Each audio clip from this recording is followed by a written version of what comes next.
Hello, everyone, and welcome to episode 6 of the series Powering SAP Developments with AI. Before we start, let's take a quick look at the plan. We're done with the theory, and as promised, now it's all about the real development work.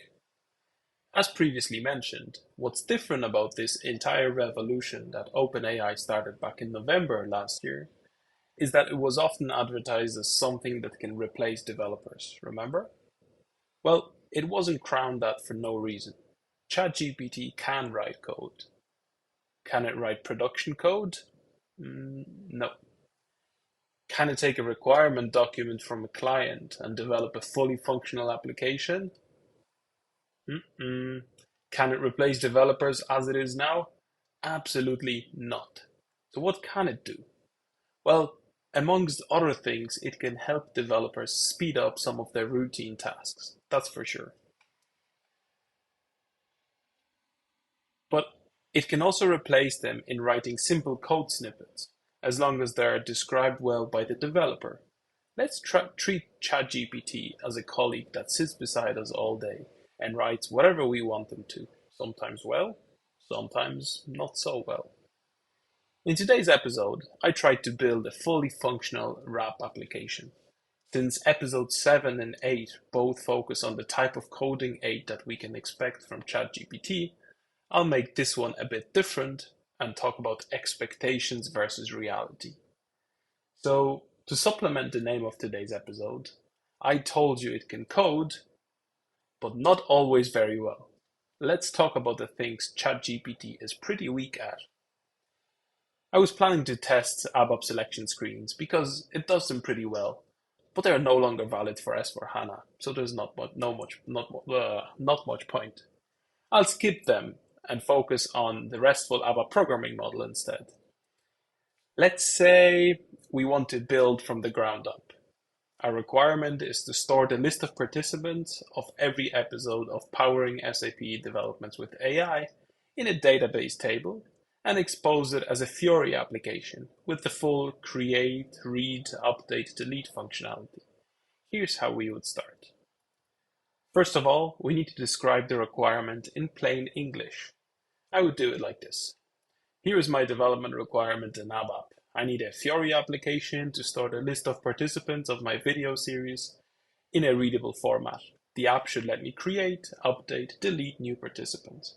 I want to store episode number from 1 to 99, name of participant, their email address, and a boolean to indicate if they've engaged with me over the course of the series. Next, we tell it what we want. The more context, the better. The application should be based on the RAP model. I want to create a new database table with a CDS view on top with the required Fiori annotations, along with the behavior definition and implementation, including SQL statements. The service should be exposed as OData v2. Provide a full step-by-step implementation guide along with the complete code to build this. I'm going to be using ADT. I decided to follow the implementation guide and actually copy and paste everything into the system to see how good or bad it really was. Result? Already at the stage of creating the database, I got really frustrated because of its inaccurate suggestions. I had to provide it feedback like 6 times to finally get it right, and the requirement was really simple.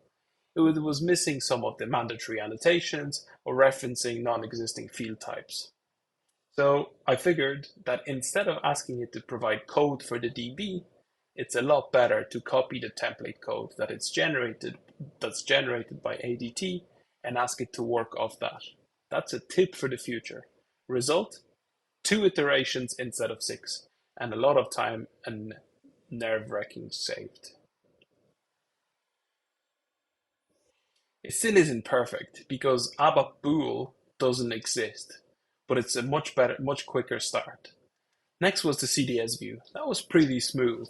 It almost got it in first go, with the exception that it added OData published true to it, which isn't allowed in ABAP Cloud. But that's an acceptable mistake, which it corrected after I gave it feedback. But then came the behavior definition. Oh god. The instructions were unclear, it got the syntax completely wrong, and it kept changing the recommendations. At that point, I said to myself, what the hell am I doing? Should I really be going through this to show the developers how much of a pain it is? That just end up wasting their time. So I decided to abandon it with my final thought that ChatGPT is no good for ABAP for RESTful ABAP programming model. It may be still too new to work, but a lot of the code that it generates is far from perfect or even compilable and requires a lot of iterations before it gets to a semi-decent level. Maybe building a solid template with enough context would help? Not sure. I might try it and let you know how it goes. But for now, so what went wrong here? Maybe my expectations were a bit too far-fetched. In the end, ChatGPT did provide a nice list of instructions with the object types that need to be generated. It's just the quality of the code that wasn't up to scratch. I well believe that if a new version of ChatGPT with 2023 data was released, it would be a lot better than this. After all, RAP is a relatively new concept, and there probably wasn't enough data for it to be trained on. The message from this is clear.